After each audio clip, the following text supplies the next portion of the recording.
World AIDS Day is actually, happy World AIDS Day by the way, it's one of my favorite times of the year. How do you use this? I would like to first ask you a question. Think about what you see, one word, and on three, I would like everyone to say that word. One, two. Better than I thought. Better than I fucking thought. Okay, so, that's just the point. It's my favorite time of the year because the conversation around HIV is very often dominated by prevention. And there's too little conversation about welfare of people who are living with HIV and quality of life. And obviously prevention is so important. We don't want people to catch HIV. But I feel like a lot of the time, we're kind of stepping into a place where we treat HIV as something to be avoided, and we forget that for some people it's a reality that needs to be understood and explored. My work has been more and more going in that direction, and last year I started filming a project. Initially it was supposed to just be a video. I was like, let's do another fun video where I tell people, this is what happens when you're HIV positive, this is how you cope, and so on. And what triggered me making that project is the fact that when I came out in 2017, the narrative shifted on my social media. The vibe shifted, and people who would normally be like, generally people would be like, show dick, more dick, why don't you bottom anymore, all about you, very sexualized. It's suddenly I started getting messages from people who had been diagnosed, and sometimes they said thank you, sometimes they said I don't know what to do, and those are people from all over the world, including the United States and London, where we're the best in the world at HIV prevention and treatment. And so I really wanted to answer all those questions like, how do you disclose? Do I have to disclose? When do you disclose? How to do it? What meds are you on? Do you have side effects? And you seem happy with yourself. Are you? How did you get there? And is it my fault that I caught HIV because I feel dirty? And if it is, how do I forgive myself? So I wanted to answer all those questions for people, but then I realized I was white and cisgender and gay. And it turns out not everyone is, which to some people might come as a surprise. And I obviously needed help because I have a limited experience, my own experience. And so I started reaching out to amazing activists that I knew. David, I already knew, Greg, I already knew, and Jason, and asking for introductions. And I was introduced to the wonderful Rebecca, who's here, and Phil, and many more people, many of whom couldn't possibly be here today.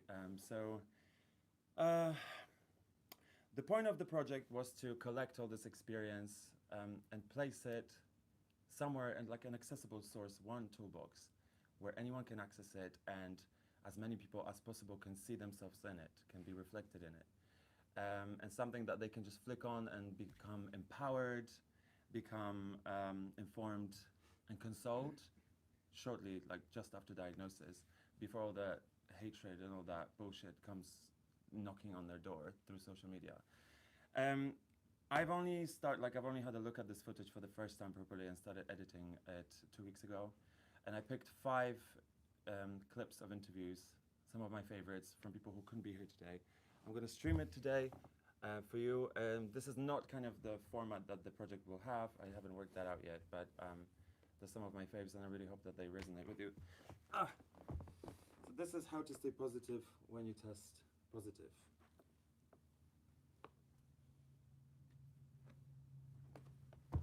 Okay, yeah, good. Hi. Hi, I'm Neka Nwokolo, and I'm a consultant in HIV and sexual health. Many people, when they're first diagnosed, are worried that their life will change. And in many respects, their lives will change from the point of view of the fact that they have a condition that's been diagnosed that they didn't have before, and also that they'll need to take treatment for the rest of their lives. But actually, lots of people take treatment for the rest of their lives for lots of medical conditions. So people with asthma often have to take treatment for the rest of their life.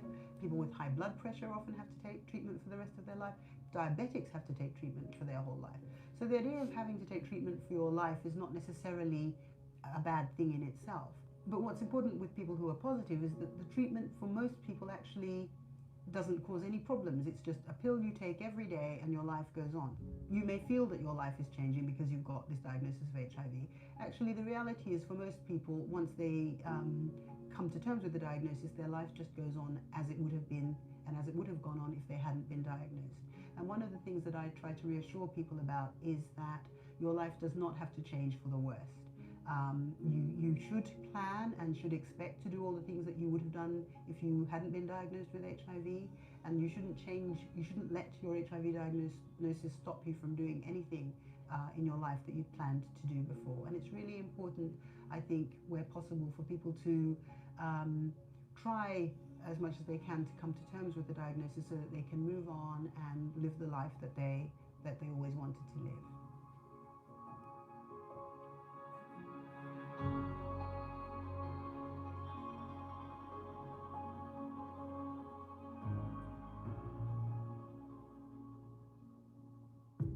My name is Aidan Walton. I'm a health advisor at a sexual health clinic in central London. I also specialise in working with my own community, which is trans and non-binary people. In the UK, in terms of disclosing status to future partners or current partners, people who are living with HIV don't owe the disclosure of their status to any of their sexual partners, so long as those people aren't being put at risk. So if you're living with a detectable viral load currently, you've just started medication or you haven't started yet, and you're using condoms, and if those condoms break, then the person is accessing PEP. If you're living with an undetectable viral load, then the risk is zero that we know once that's stable, so you're not putting those people at risk. So in terms of the disclosure, that's absolutely up to you, and if it's not something that you feel comfortable with or you don't think is necessary, then that's okay.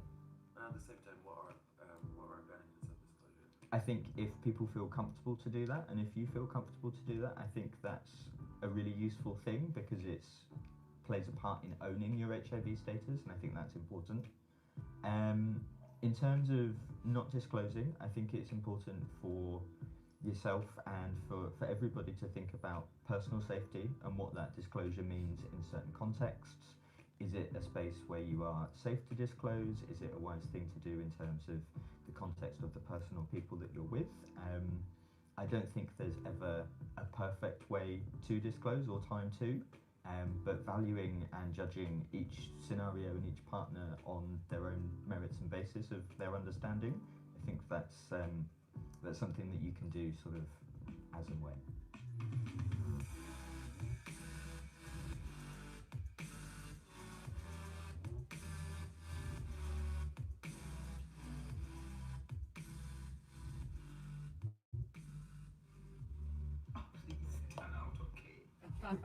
My name is Winnie Sseruma, and I do international development work, community health projects, and I do most of this work in sub-Saharan Africa, and I love it.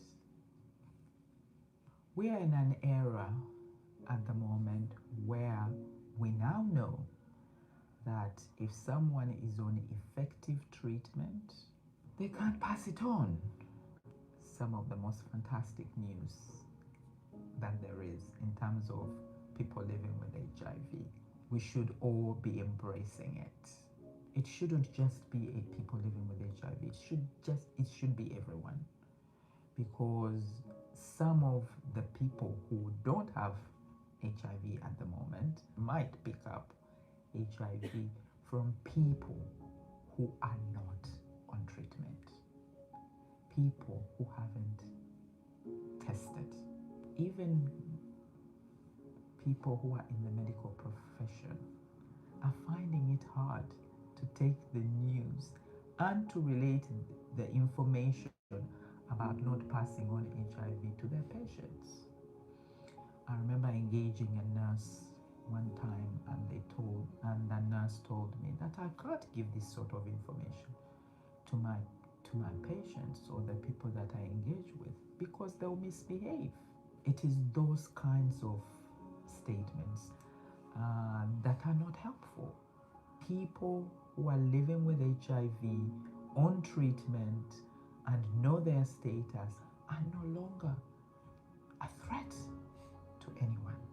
We all need to embrace this information, and that's problematic because every individual is different, and it depends on what's going on in people's lives. It depends on the kind of support that they have around them. It depends on how they engage with the HIV information they get, and that's why it takes us, all different times, and it's a journey. It's a journey, it's a process, it's not an event.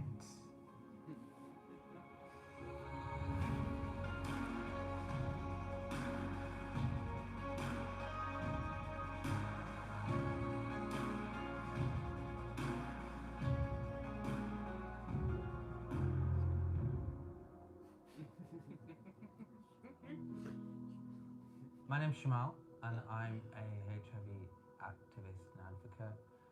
When I was diagnosed, it was almost like a relief. I don't know if you felt it. I'd had HIV tests before, and there was almost that relief of, oh, I haven't got it. But when I contracted HIV, there was almost that relief of, okay, I don't have to go through this again. It's there, finally. It's just done and dusted.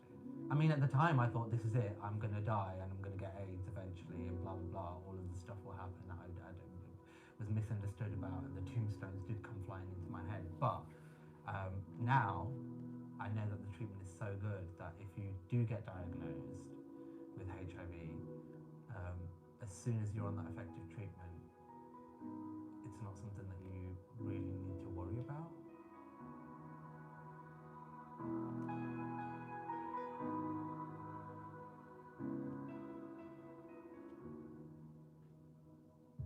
Are we rolling?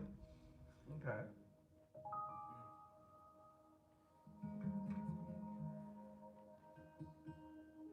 Hi, I'm a very emotional Mr. Pam.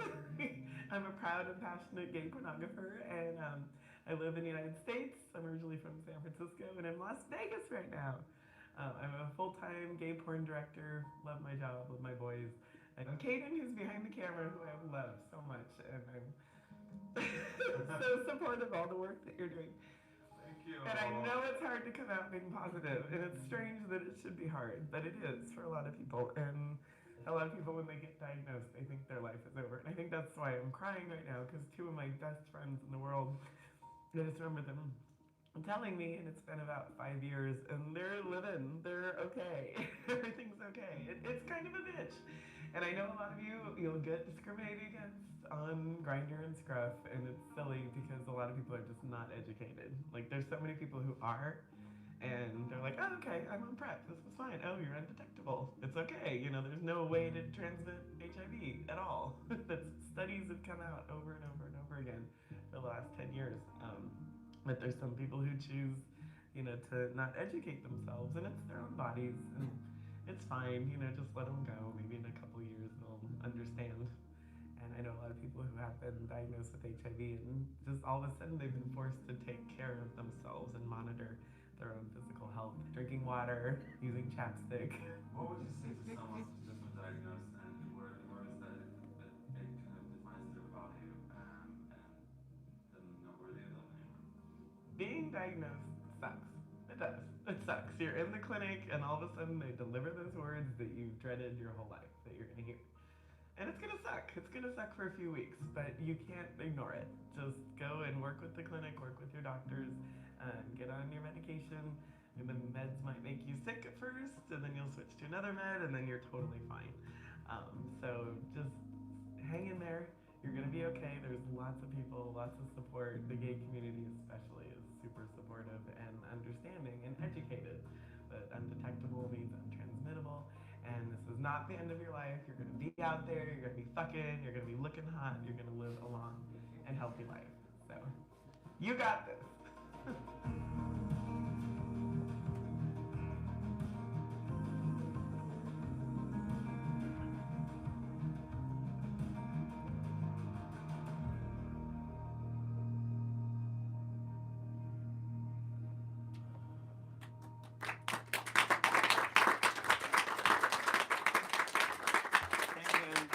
That is all for tonight. I'm kidding. I am kidding. As soon as I've worked out how to use this. So the project is gonna come out. It's not just gonna be like a bunch of interviews lined up like this. This is just all I had kind of time and headspace for. And I also need to go through the content still and understand it and just kind of like digest it. And it will be out. I hope it was gonna be out this year, but I've never done anything like it, and so no concept of time. And so yeah, January, February. I think that's it for that. I don't know if I have to push anything else. I know this is a little douchey, but I need my burn book. So yeah. Yes. So now I would love to introduce the wonderful panelists that I have today: Greg, Phil, Rebecca, and Jason. Please come sit. Would you mind sitting underneath yourselves? Yeah? Great. Amazing. Oh, can I get this? Sweet. I'm not talking. Huh? Oh, yes, thank you. Half drank water. Can we scoop up a little so we can. Yay, thank you. Hi, guys. Thank you so much for being here. I haven't got to you in this yet, but I just thought that maybe to make sure that it's a diverse, to emphasize the diversity of this project, which I've been working hard on, I wanted to highlight some other people that couldn't be here. Could we start with some short introductions from you, just for the audience, for those of you who don't know you? Hi everyone, I'm Jason Domino. I work at a charity called National Ugly Mugs, which is a sex worker safety charity, training police officers with sex worker law and that sort of thing. And I've been a PrEP activist, HIV activist for a number of years now, and the intersection of them. And a great ally. Thanks, Jason. Rebecca. Hi, I'm Rebecca. I'm living with HIV 32 years. I'm a trans woman. I do so outreach, which I'm finishing up with Tallon-De Havilland. I also work at 56 Jean Street and 56G, which is a trans day at 56 Jean Street, and I project boot camp for trans women. Hi everyone, my name is Greg Owen and I'm co-founder of I Want PrEP Now. This light is blinding me, and I'm also activism. Oh, it is? It's all right. Can I turn it? Oh, there we go. There we go. I'm also. Oh no, there we don't go. I'm also. Hey, could we drop the lights at the bottom, please? It moves. It's all right. Okay, Or I can maybe live with not. that. Now I've gone the same colour as my suit because I'm embarrassed. I'm also Great. activism coordinator at Tallon-De Havilland Trust, and I was diagnosed HIV positive on the 12th of August. Most of you in the room know me, so I'm just going to... You've been busy, yes. Yeah, been busy. 4th of August. Oh, sorry, 2015. Cliffhanger, go. Okay.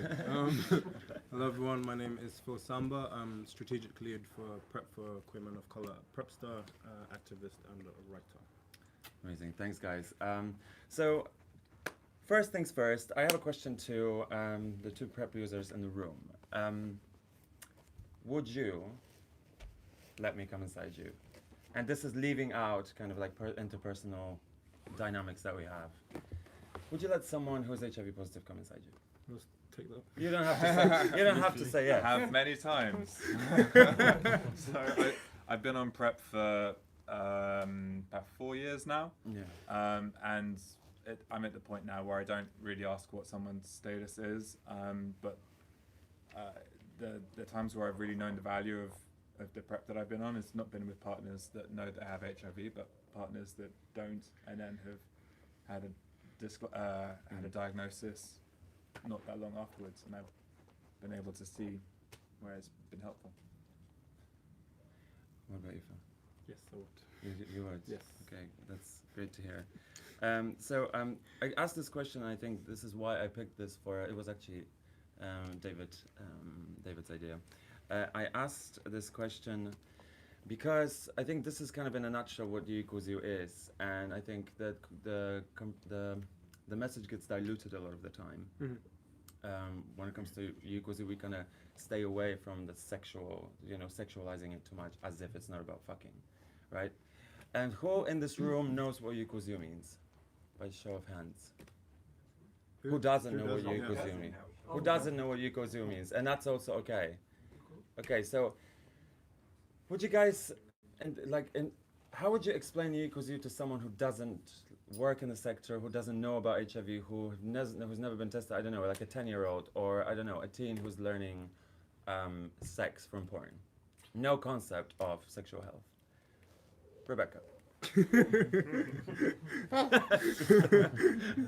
I'm not actually too sure because I've had a few discussions around U equals U very recently, and also can pass it on.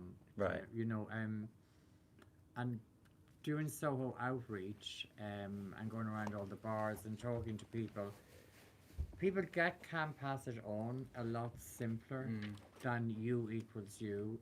It seems really simple, U equals U. But then when you go to try and describe it, or you describe it, it is iconic, isn't it? It's symbolic. Yeah. So I have difficulty I've difficulty in people understanding it in comparison to if I talk about can pass it on. How would you put it in a sentence? And let's say create your own sentence. I'll give you an example. There's two that I've kind of come up with. One is if you are living with HIV, when it comes to sex, if you're on treatment and living with HIV, when it comes to sex, it's as if you didn't have it. Yeah. Basically. Or if I load you up for the rest of my life, never gonna get HIV from me, and I'm HIV positive, and I'm on effective treatment. That's one of your catchphrases. It's kind of, and I don't know, were you there? I think you were there. I was there. You were there in that video. Because this actually also, this has a prequel series that I started just filming in the meantime as I was getting this going. And yeah, Phil, in that video we did say that. So do you have kind of another way to say it? See, mine is similar to yours. It's pretty much the same, but it's just because I think when you say it so often, it just gets stuck. But it's people living with HIV on effective treatment can't pass on HIV. Right. So it's just kind of, you have to make it as simple as possible for people. I have no idea. But That's it. I agree. What about you, Jason? It's an interesting one because I find if I get people asking questions, then that's the right space. So I found things like saying, "What have you heard of U equals U?" gets them starting to ask questions. And even if there's a statement that I put out at them, it's only when they start asking questions that they actually start to internalize and start to explore what it would mean for their own sex life. Right. Greg? I guess it depends on your audience and the setting. So, Terence Higgins Trust worked very closely with Bruce Richmond, who's the founder and the person who really pushed U equals U with Prevention Access campaign. So U equals U came out of a conversation he had with Gus from NAM, and initially it was undetectable equals uninfectious, but then the Americans went a little bit like, oh, you can't say infectious, it's really stigmatizing, so then it became untransmittable, and then once you get away from infection, your general average Joe Blogs is like, what the fuck is untransmittable mean? What does it mean? So THT did a lot of focus work around and focus groups around that messaging. So the can't pass it on message was actually about the fourth or fifth iteration of something similar. So when you take U equals U and you try to literally translate it into another language, it doesn't always come out with the U equals U because that could be R equals R, and T equals T, and B equals B, and so there's that. But we found that can pass it on actually really worked, and that was something that people arrived at, not us from the sector, and that's where you should go for your messaging. Some people in the sector complained that what is the it? So can't pass on HIV. If you contextualize it, it works. But for me, those are the funny parts of the data from Partner 2 were really useful. So I did the main stage at, not the main stage, the Candlelit Vigil at Manchester Pride last year. Not this year, the year before. And the data that you would need to be having condomless penetrative anal sex for 425 years before you'd even have a single chance of an infection. I don't know about you, but I'm game. Kind of got a massive laugh. So I'm all there for my, my slut pride, but also ouch after 421 years. You're welcome here. You're welcome. So that kind of just depends on your audience, but can pass it on really translates into other language, and I think if you can be funny with it, you disarm people from that. You're going to try and teach me something. So, for those of you who, I feel like everyone kind of new here, but if also, I think it's important that if someone doesn't know, that our community embraces that and opens the conversation rather than be like, oh, how can you not know this? Are you even gay? And so, undetectable means untransmittable, if anyone is wondering, yeah? Which basically kind of says it. I'm not set on U equals U. I feel like the conversation needs to have more of, like, we should use all possible resources that we have. I feel like you said, U equals U is more used in America. I think it works better in America for some weird reason. Whereas here, because of THT, we have can't pass it on, and it's a different kind of conversation that we have around it. I do find myself using it more than anything else, though. So maybe I don't know where that influence came from. But speaking about putting it into layman's terms for the average Joe and Mary, Rebecca, do you think that we do enough to inform the average Joe and Mary? No. No, that's another conversation I had very recently. I kind of went, you know, we need more street talk. You know, I mean, the amount of conferences I've done, you've done, we've all done, you know, and it's almost like sometimes we're preaching and talking to the confirmed that already know. It really, really pisses me off. And you just see them, oh, yeah, I know. I just think, what about the poor asshole on the street that hasn't a clue what's going on? Because when you do something like Soho Outreach and you're going around all the bars, you get such a mixed feeling from people. I get gay guys that just look at me like as if I'm a piece of shit and say, oh, I don't use them. And been very dismissive. Get other people to think, that Why will are they say, dismissive? oh yeah, some are. Why? I don't know. I think it's maybe a fear, or maybe an embarrassment, a bit, you know, just caught off guard. It is a personal subject. Yeah, it is. It is. But I just feel that we're not getting the word out on the street enough, really. I would love to literally go around the streets of London or any other city or any other town and start just vox popping and just asking people, do you know what HIV is? Do you know how you can catch it? I'd be game for that. Yeah, do you realise that you don't have to be gay to catch it? That is really, HIV is not fussy. It's all those things. It's like when we do the Can't Pass It On campaign. If I'm talking to a girl in one of the gay bars, because it's always fag hags, honeys, as we know, and I say to them, you know, if you're HIV positive on medication and undetectable, you can't pass it on to your unborn baby. You just see the penny dropping. And you even see that with gay people, with everyone, do you know what I mean? Because that's actually another body living inside somebody else's body for 9 months, and if you can't pass it on. So they're the important things. But I really do think that we need to get it on the streets more. You know, we talk in conferences, and everybody knows, and we all know, and we all pat each other on the back. But it's people on the street, they really haven't a clue. Some people think it's gone away, it doesn't exist anymore. It's easy to catch people off guard, especially when they don't know anything about the subject. But I know from my experience that even when you're living with HIV, that could be the case. Greg, has stigma caught you off guard in a way that you never expected? This question. Yeah. It's the question we agreed on that I'm pretending we didn't. Yeah. Oh, sorry about it. Actually, I got you to ask me this question because it has like a weird answer that you wouldn't expect. So Let's hear let's hear it. So you asked me to so I'm not going to do the okay, right. There's a couple of others for later. So basically, I've been like really lucky, and I say this all the time. So like I do a lot of media stuff, and I speak to a lot of journalists, and I go on TV and stuff, and I'm kind of like not your typical HIV sufferer, and I'm using that word on purpose. So like, so someone once called me that live on air across Europe, and I was like, stop, no, but. When I was diagnosed in 2015, I personally, and I'll state it, I didn't really like the way HIV was presented because it just seemed that the people were talking were always moaning. And actually, to pay respect and deference to them, they had good reason to be moaning because it was fucking hideous before 2015, and it was hard. So my objective was that I was going to reshape the narrative. So I learned very quickly, and we'll talk about it later, about kind of the vicious end of stigma. But yeah, I found myself like diagnosed on the 12th of August, announced it on the 13th, and then by the end of October I had a website and I was doing media for PrEP. So I found myself in a couple of months literally going from nothing to do with HIV to being the poster boy for PrEP. It was really fucking overwhelming.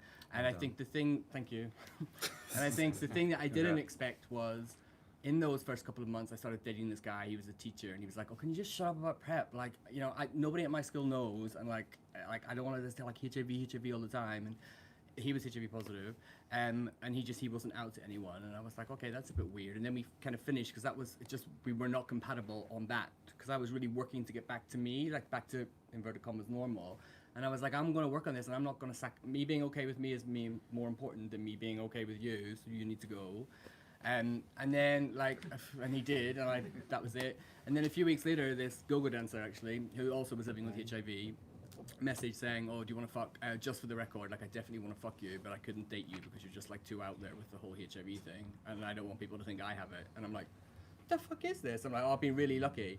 And then literally, like it happened, like it was a little while before it happened, but it happened again like a year or two later. This guy was just freaked because he just didn't want to be so closely associated with HIV, and I was like, you know what? Like I expected some pushback from HIV negative people and to be kind and let people learn, but what I didn't expect was other people who are living with the virus to be so fucking freaked out by the fact that I'm not. And it's like that actually really hurt, because a couple of the times I was quite emotionally involved with some of those people, so that fucking stinks. But I feel your pain. it is what it is. That was the unexpected bit. And it surprised me the same way. Like I feel like on the one hand you want to be kind to people and you want to be like, of course you can't expect people to come out. It is a lot, or it can be a lot. Not for everyone. Some people are more resilient than others, but generally it is a lot. But at the same time, I'm like, oh for fuck's sake, just like come out, because we need you. Like I need you, and so on. But at the same time, but then, as you know, not everyone is in the position that we are in, and I have a huge amount of privilege and social capital, and I have, and there was no collateral damage with me. My family's 500 miles away. I don't belong to an industry or a faith community that would disown me or discriminate against me. I had all of those luxuries and privileges. So for me to do that was actually really, it looked brave, but it really wasn't. So what is brave is like that Muslim kid whose like family are not okay with his sexuality, let alone his HIV status, and like then he would find himself homeless. For a kid in that position to do what I did is fucking brave, because he lacks all those privileges and luxuries that I had. So I think it's just about being aware of our privileges and utilizing them, and also. But there is a point where I just go, you know what, fucking get over it. Like there is a point where I'm like, you're just really fucking dressing this up to more than it needs to be, and I think you have to find that line where you protect your own sanity and emotional well-being as well as trying to be kind. You have to kind of slam it down. I feel like, but then what is, you know, you said dressing up to be something else than it is. I feel like it probably is. People see it differently, and I mean, if stigma isn't biased, then what is it? And everyone has their own bias, even like self-stigma. There are particular demographics where HIV is falling and some where it's rising. Do you guys know whether HIV is falling in London or rising? Falling in London. Fallen in London in all people? So I think the trans community is on the up. Is this right? Is this right? Yeah. And I think a lot of it's to do with some of them turning sex work. I think. That's my take. Younger gay men. Yes, younger gay men between 18 to 21. But there's also, HIV is rising also in Black Africans and Latinx people, which I would like to talk to Phil about. Why is this happening? No, where is this? Sorry, I have to go to the Oh, darling. I'm at that age. Turn right. I was gonna say, pee here. That could be distracting. So why is streaming on OnlyFans? Is that why you're like, pee here? OnlyFans, I'm making so much money on there. Hoping for a squirt. Okay, back in the room, Samba. What was the question again? I would do it on purpose. I know, but like on a serious note. I think it's a combination of things. I think the reasons. I think there's stuff around like a lack of education around testing. There's structural things in place that stop people from getting tested. There's stigma. There's a huge amount of things, but I think there's also a massive lack of targeted HIV prevention campaigns at those particular demographics. Do you feel like that has improved in the last few years? I think it's gotten better since this sort of resurgence of like biological prevention, such as PrEP and U equals U. But I think that there still needs to be a lot more stuff. Like, for example, I don't know of much stuff on Latino people HIV prevention. To be fair, I don't either. No. There's bits and pieces, but there's not much. NAS do a project, but they're just sort of this missing part of the BAME. They're just like, oh yeah, and those other people. And that's don't it. Do anything. Right. That's also a problem, is how we kind of generalize all POC or BAME. Yeah, people of color as BAME, and that's which means black and Asian. Black and Asian and ethnic, but we don't specifically target and say Latino people have high rates of HIV. But then, we need to target those people rather than let's just bracket everything. But they're not even in the name. Exactly, and I think even if I remember correctly, I think you may have seen this. What Luis posted when he got tested. There's no option to put a Latino. Yeah, he's not even in the data category. So this goes really deep. Yeah, so there's all sorts of reasons, basically. So there's seems like systematic stuff as well. You were part of a campaign, Me Him Us, right? A large campaign which just relaunched this year. Yes, we did. I co-developed and I was in the first and the second one. It's basically a HIV prevention campaign targeted specifically at black queer men. And this year, I think it was the last month or the month before, they released one for, GMFA released one for South Asian men. Excellent. Sweet. Hey. So I want to ask Jason about battles that are currently taking place in sex work. Jason is, as he's already mentioned, a fellow sex worker and an amazing, fierce, unstoppable sex work activist, and sometimes Jason says things and I'm like, oh, what that people need to hear, that I needed to hear. He's taught me a lot, and I know that there are battles that that we've discussed happening in sex work specifically. I want to ask you, what can we learn? What can the public learn? What can the health sector, the HIV charity sector learn from those battles? So there's so many divides that are happening at the moment. I mean, there's real divisions between some of the sex worker specific activists and the HIV. Often that community can see the HIV activism as just an HIV industry, and there being a message coming from that. And sometimes there's lip service between the two. Sometimes there's engagement between the two different types of activism. But it's one thing that seems to go across all of it is just how people feel like they're communicated to. The feeling of, okay, am I just put here as a diversity element? Am I actually listened to and valued as a contribution within the space? A lot of the sex work fights that I've seen going on over and over again have been things like, if we tell people about PrEP or start using PrEP or stop telling people about U equals U, will our clients start having requests for condomless sex? And then if we catch other STIs, will that impact our how much money we make within a period? Those type of conversations, they open up into things like negotiation skills and other ways of recruiting clients where you're not open to clients' negotiations. That's actually something which the HIV sector can be talking about as well, because the results are reducing HIV transmissions. Talking about and coming out about things like decriminalization. It's all connected connected to reducing HIV. Can I add to that? Yeah, please. There's a weird thing that's happening where apparently a lot of PrEP users are now stigmatizing non-PrEP users because it's like basically there's people that are on PrEP that refuse to meet other people that are not on PrEP because they don't use condoms. So I've seen that a few times in the last couple of weeks. So that's like convenience, right? Yeah, because it's kind of like, if I'm on PrEP, then why should I have to use condoms? The judgment thing as well. Yeah. Like you're sort of on the same page, I guess, right? It's very strange. And interesting. I was just going to say, and sometimes the assumption that someone is living with HIV on medication but calling it PrEP. Yes, that happens as well, for sure. That I can understand. I mean, I can understand all of this. But also, I know some just people. So understanding.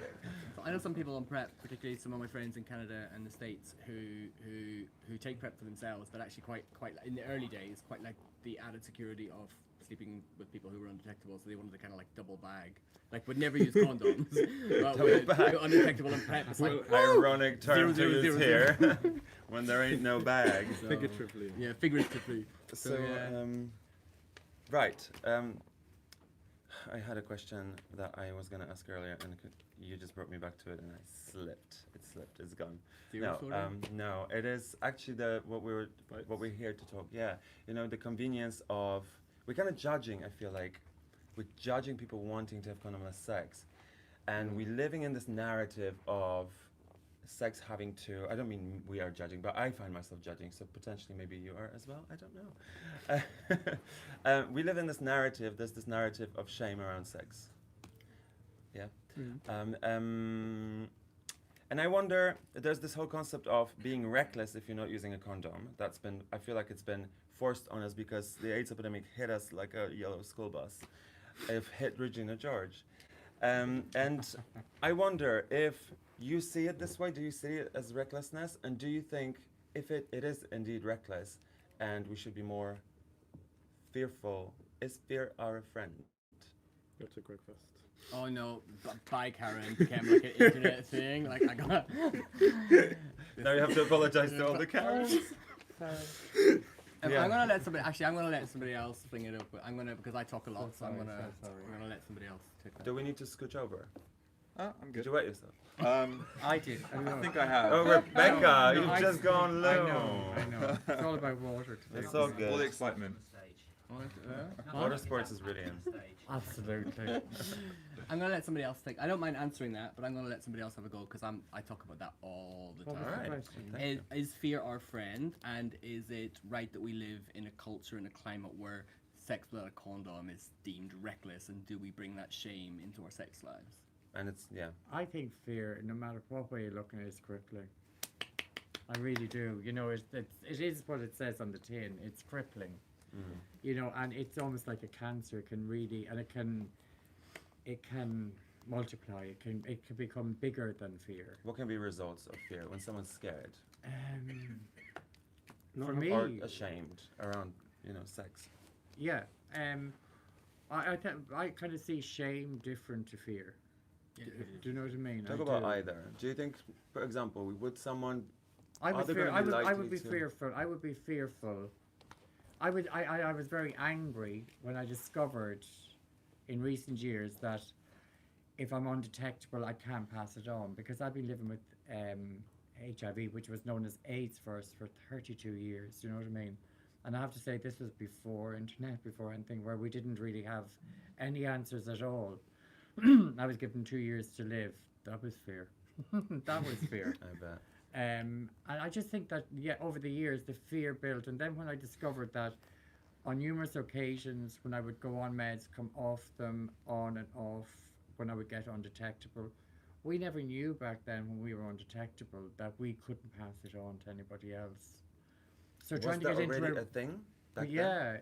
And like even trying to get into a relationship or be in a relationship, and it's like that old saying, or that kind of, when do you tell somebody, when don't you tell somebody? For me now it is, honey, I'm HIV, I'm trans, if you want to run, there's the door, off you go. Yeah, because when do you tell them? And the longer you leave it, the worse it's got to get. That's fearful. Right. Yeah. You know what I mean? All that, and that fear builds. That fear isn't just like one thing. It starts as fear and it builds into a lot of other things. And it can't be good for your health either, that fear. It's a really interesting one, because obviously we see the results of people being empowered versus them being afraid of sexual health and things like when people are on PrEP feeling more comfortable without STI tests and whatnot. But so you think they test more? I think optimistic testing makes a difference. I mean, Greg's spoken about this many times, but one area that I found where we're doing some learning around the impact of fear makes me a little hesitant with talking about other areas of HIV prevention. Is it seems in sex work, people are taking the assumption of someone who's HIV negative as this like holy grail and ignoring things like window periods around tests. And it seems to be like a condensing of what's happening in the wider public.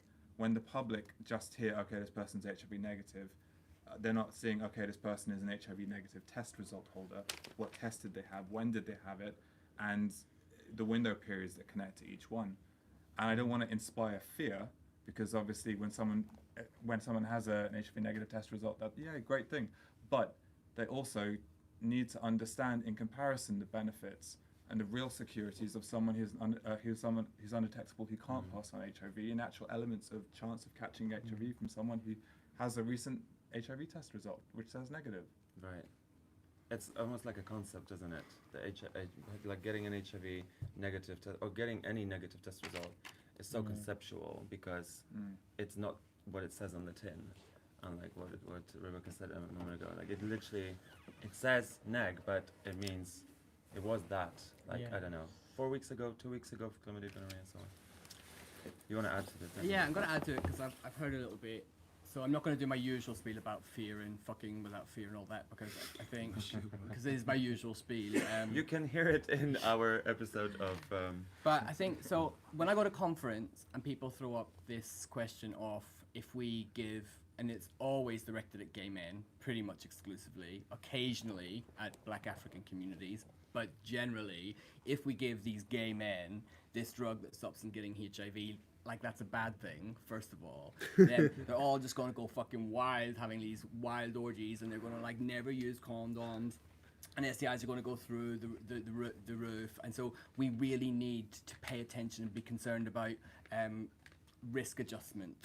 And it's like actually risk adjustment was a co-opted term from driving safety actually. So when the seatbelt was introduced, there was there was a school of thought that thought if you wear a seatbelt, then you will drive more recklessly. Well, we all know now that actually you just put your fucking seatbelt on when you get in the car, and it's designed to stop you should you get in an accident.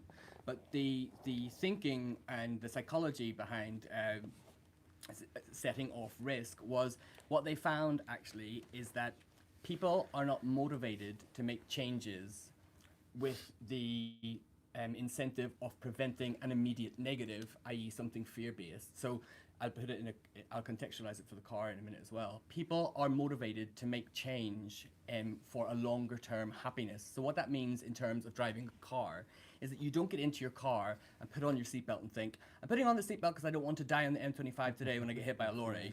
That's not what goes through your head. What goes through your head is, I'm putting on the seatbelt actually because I'm going to drive to my parents, and then I'm really looking forward to Christmas, and it's my nephew's birthday at Easter. So you're actually motivated to keep yourself safe for longer term, healthy, positive things. And exactly the same when it comes to PrEP. So I don't know anything that's as motivating for a long-term positive outcome than never having to worry about HIV. And the same thing with treatment is I don't know anything that motivates you more than thinking you live a life the same as a person who doesn't have HIV, and that you have the longevity and all of the things that come with a healthy, happy life. Those things are what motivate people to make changes for the better.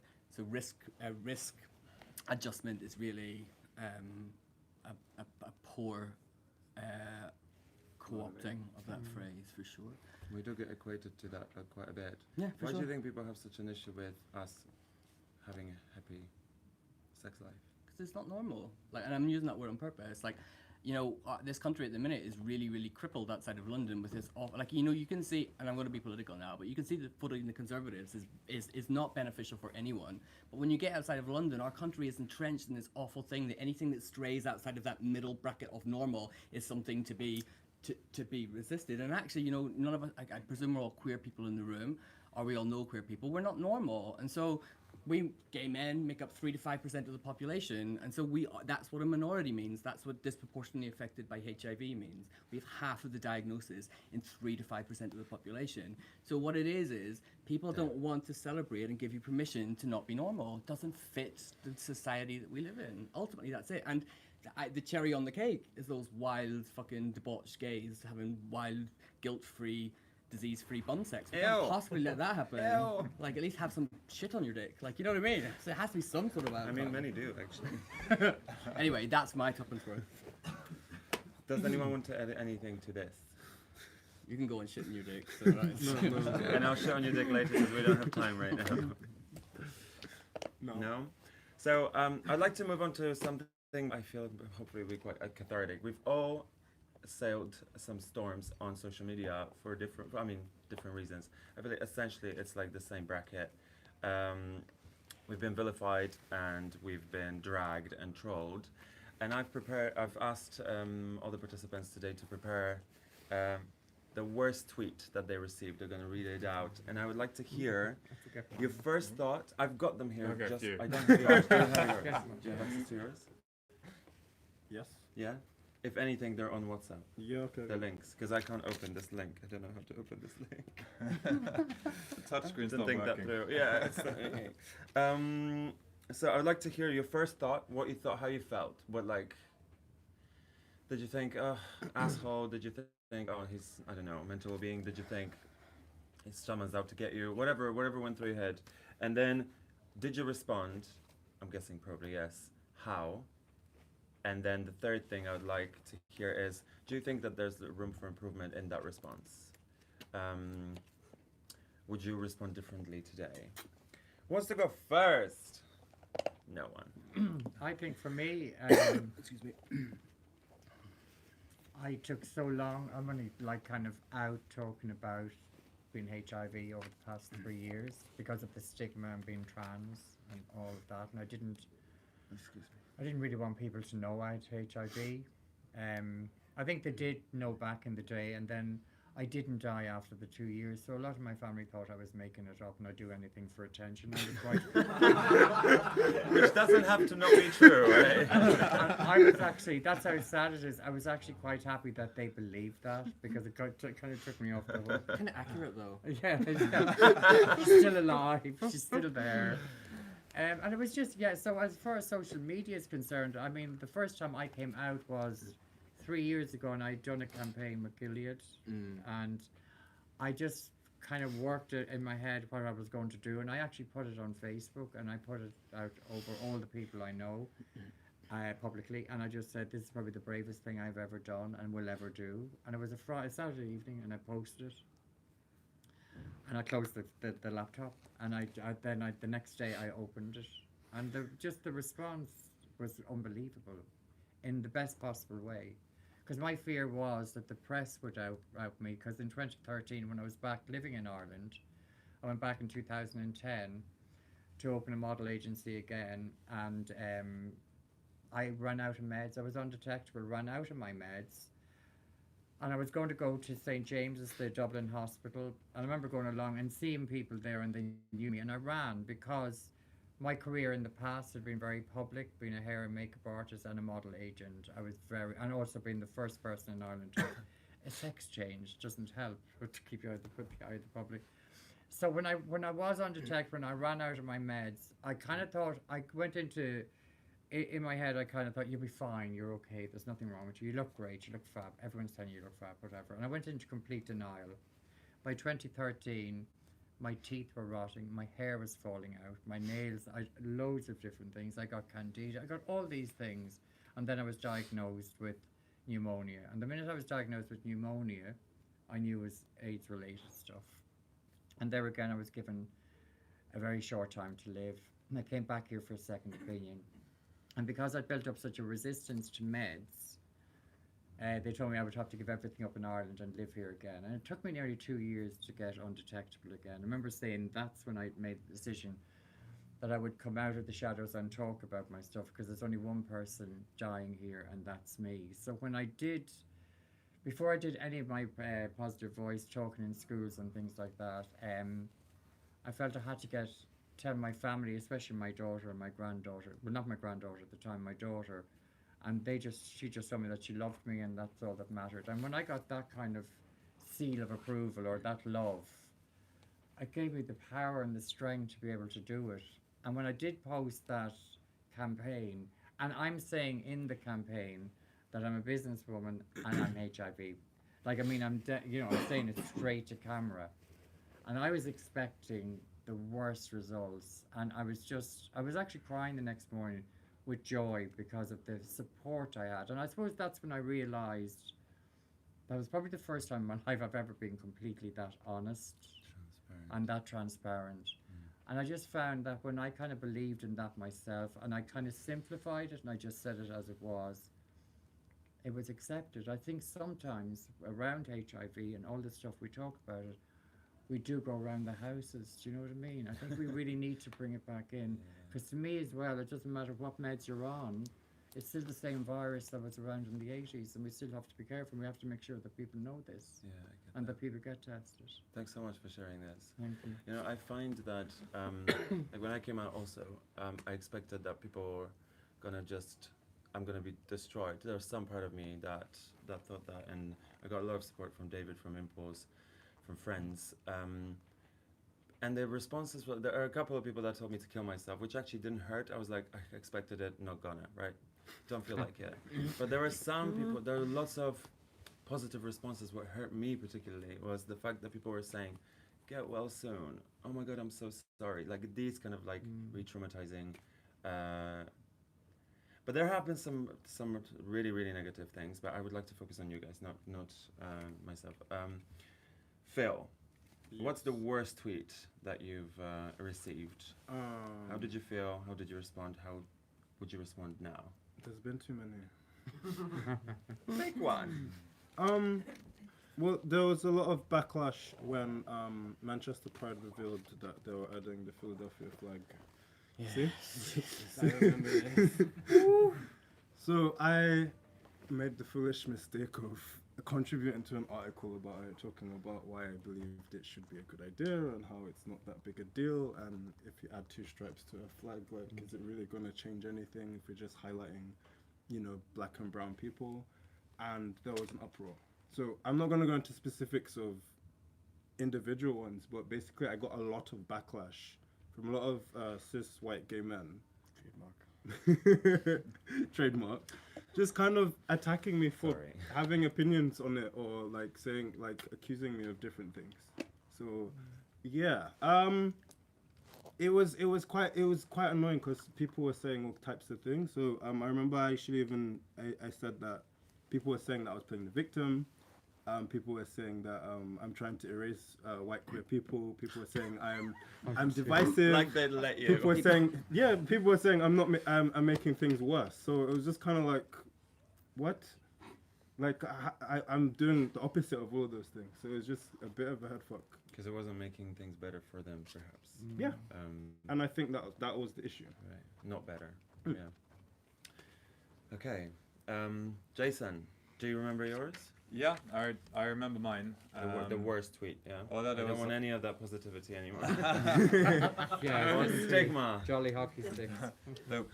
Obviously there were a lot after I did Porn for Prep, but the one I wanted to highlight was from the porn industry, and it was from American Porn Union, and it was following the death of a performer called August Ames, who took her own life after she said that she wouldn't work with a crossover performer, so that's a performer that's happy to work in the straight industry as well as the gay industry, because she worried about HIV. And this union representative, her tweet was, August Ames would be alive if the gay community wasn't a cesspool of AIDS. Oh, God. And it was heartbreaking because the worst part of it is because she's done some really hard work doing some good things. So I know that this individual was a relative, there were some good parts of the individual, and like if she was woken up to just how hurtful what she was saying, even though she was going through a hurtful time herself because of losing her friend, there was such a lot packed in there, but it was kind of the disappointment as opposed to this is just someone being painful to anyone they can. It was a really ugly lashing out. Hurt people, right? Exactly. Did you react to this? So my reaction has been over a number of years. Well, straight away, first reaction was about 3-month-long Twitter storm, which went 24 hours a day. So I was even at nighttime awake, responding and trying to explain why HIV science is the way it was. There was like no sleep, and I feel like still traumatized from all of that. But in the years following, because that was 2016, and I was trying to explain to August before she died some of the information as well, but the messages went through after she'd taken her life. After that, we've set up something called the Porn Producers for Safety Against Discrimination Pledge, so that porn companies can demonstrate when they are comfortable with modern information and actually supporting and welcoming performers of different HIV statuses, and the different ways that different studios handle that, and making it really transparent to the performers about our process. You've had a lot of people sign up to this right now. Yeah, we've just had Fast Track Cities this morning. A little while ago it was THT. We've already got the U equals U campaign on there officially, and then there's the interesting thing is we've got Americans, UK, Europe, other parts of Europe. We've got gay, straight. We've got a mixture. So it's one of the first times where we've got charities on board with the porn industry and its pan industry signing up, and that's quite a nice thing because it's quite hard sometimes to get people into the same space where they're not just saying you should be doing this instead of like listen to us type things. Yeah. This is when the people are together. I think everyone can learn a lot from that very action, that PTSD pledge, which I know about. Thank you. Greg, we haven't had you yet. No, do you want me? No, yes, I want. Yeah, every day. So mine was a Facebook post. So, okay, so the timeline is I was diagnosed middle of August 2013. I Won't Prep Now launched on the 19th of October 2015, and then like the next month, I was posting loads It's on my. the same year. Yeah, in the same year. So the next month. 2015. You said 2013. Oh, sorry. Sorry. Everything is 2015 within a couple of months. Sorry, I'm tired. And so this guy, who wasn't a friend of mine, jumped on a post about PrEP and said, I mean, I don't understand why anyone would want to put that toxic shit in their bodies. Like, just use a fucking condom, you gays. Like, he was gay. And I was like, listen, like, you're welcome to hang out here on this thread and chat about this, but you need to do it respectfully. And if you don't, I'm going to remove you from this thread. And he was like, oh, who the fuck do you think you are? And I was like, I'm warning you, like, you've jumped on my page and you need to simmer down and be respectful because I'm not having this on my platform.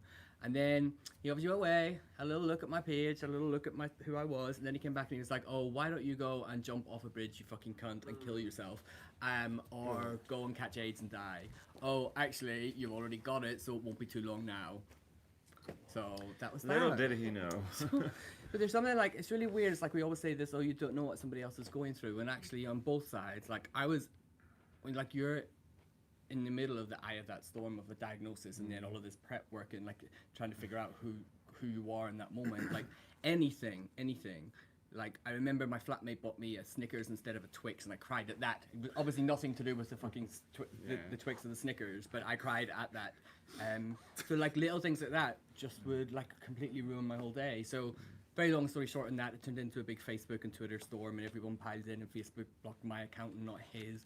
And then I went to Metro Charity, and they opened a case for me because HIV is protected under the Disabilities Act, and so then that was forwarded to the police to the misuse of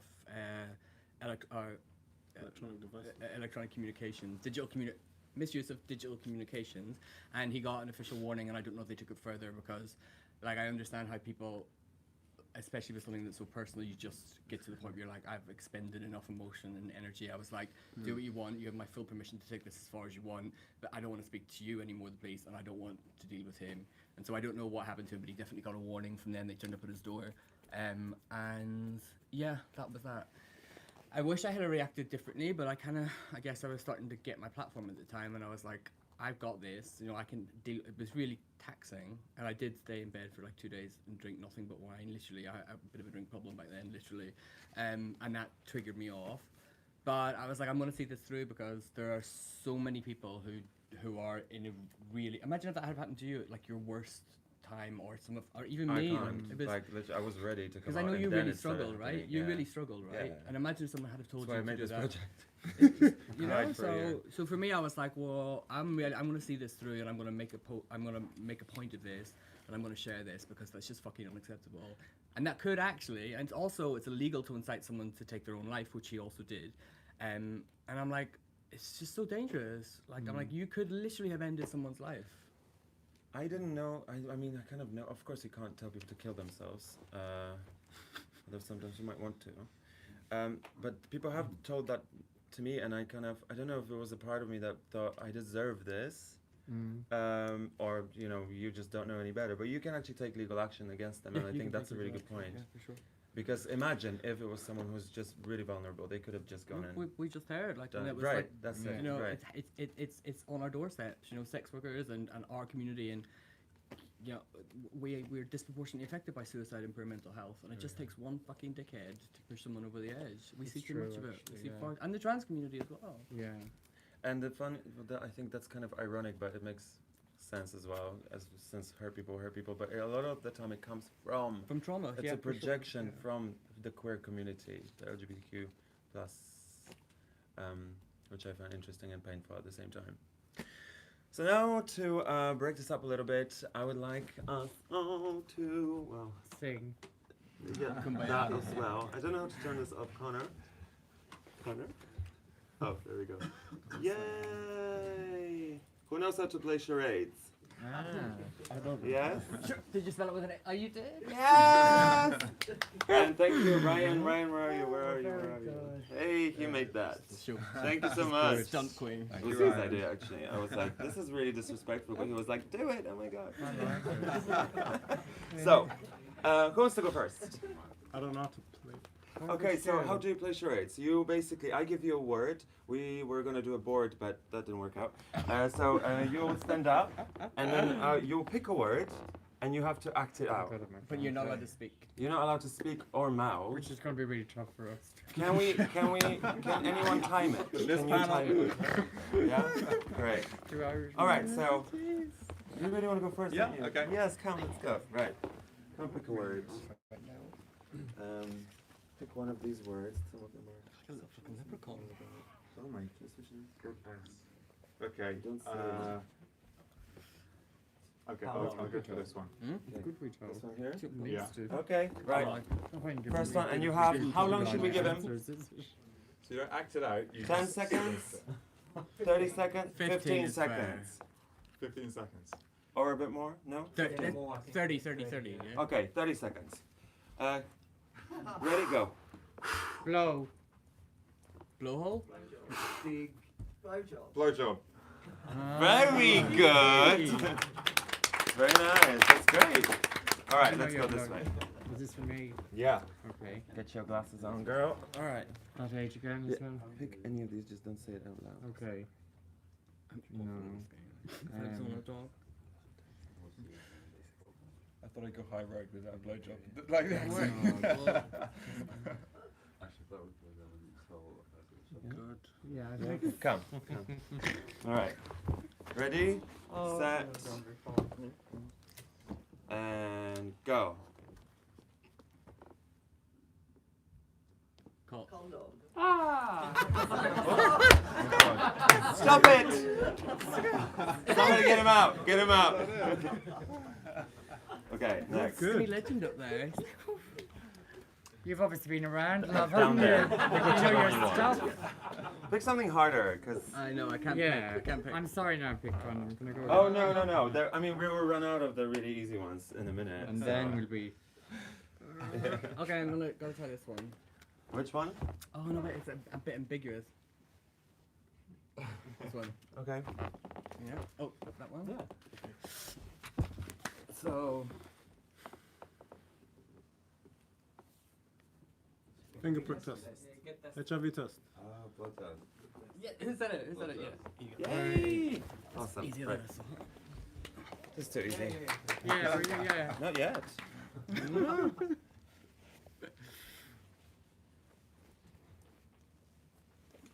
Point it. There's so many. Not that many. How are you supposed to do that? He's just overwhelmed. One, let me Well, I see. don't know. Maybe you should try.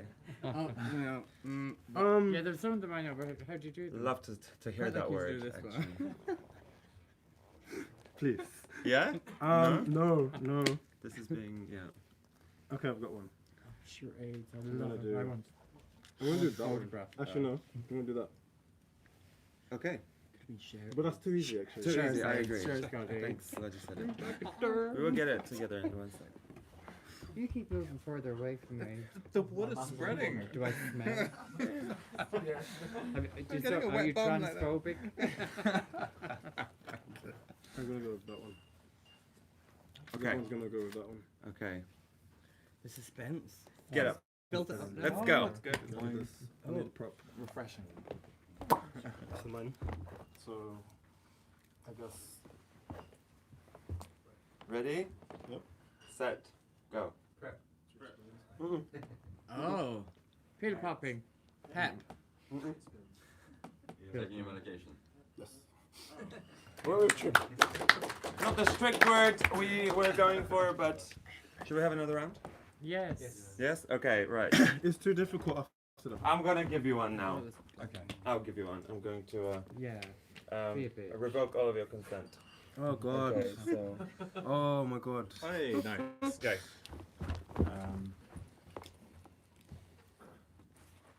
Read a period. Oh! David! Who is winning? Between David and you at the back. Is it like, are you even now, you I might have an two? age, I should shut up a little bit. No. Enjoy yourself. You deserve it. It's Friday evening. Yeah. And we ain't have a drink, did we? I don't even know. Alzheimer's? Usually we do. Dementia? No, I just drink so much. How about Just that one. just that word? Okay. No. Oh my god. This is not easy, is it? No. No.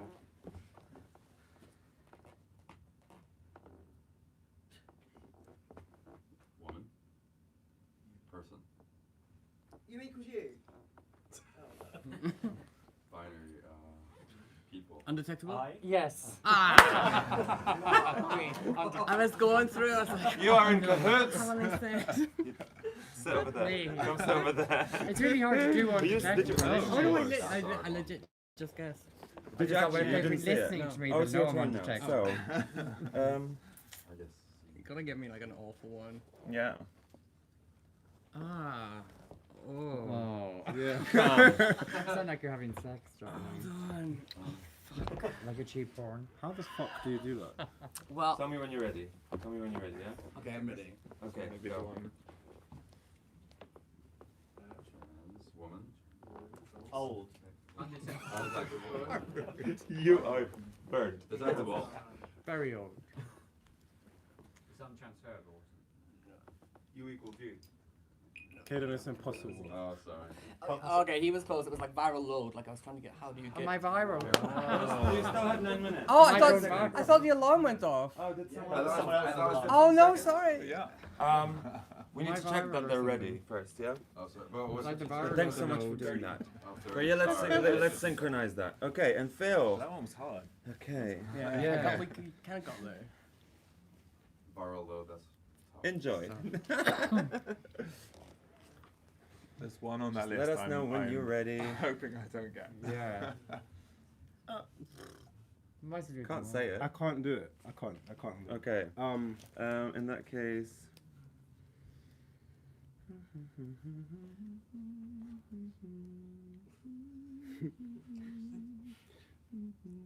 Either this or this.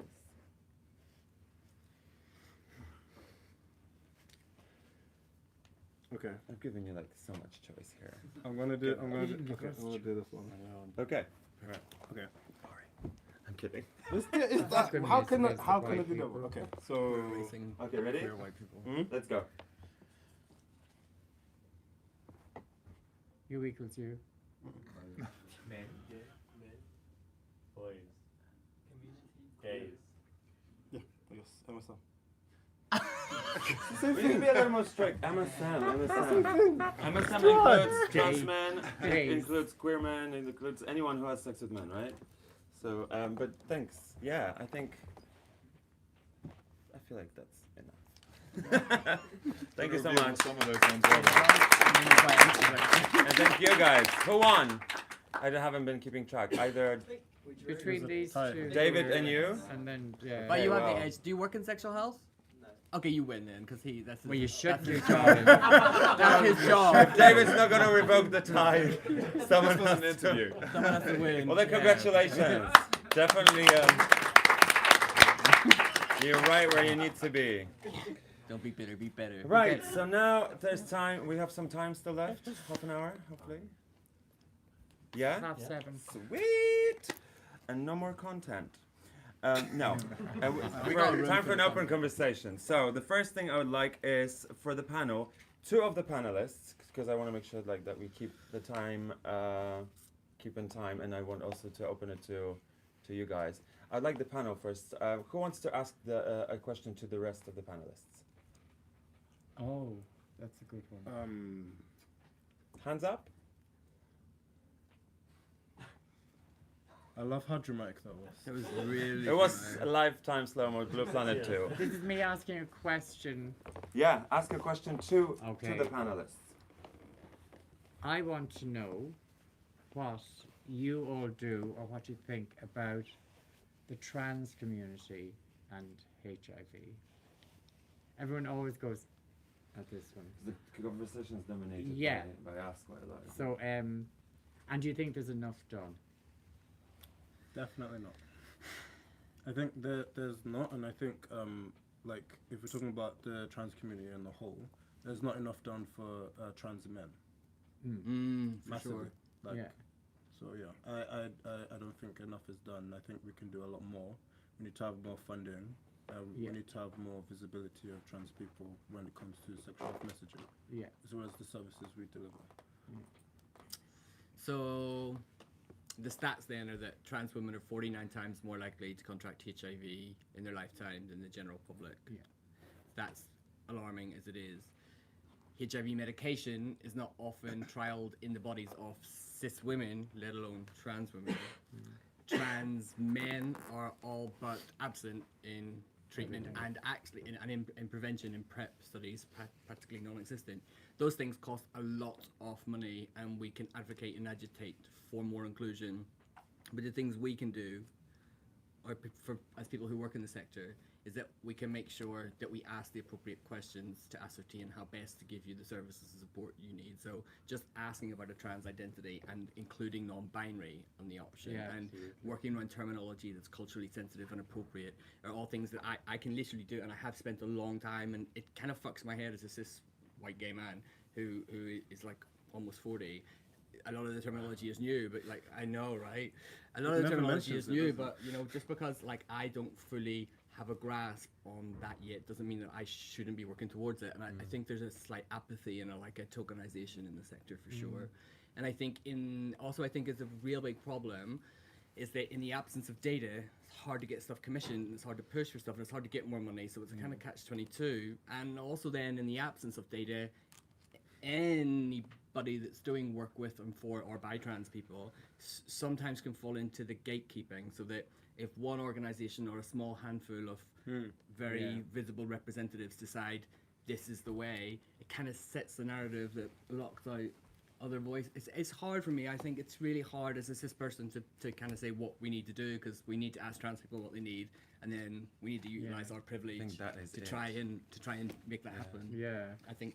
Because I often wonder, like, and this is probably a general kind of continued of that question, sometimes it kind of really kind of pisses me off, and I'm sure it must do to the gay community, that it's still predominantly classed as MSM.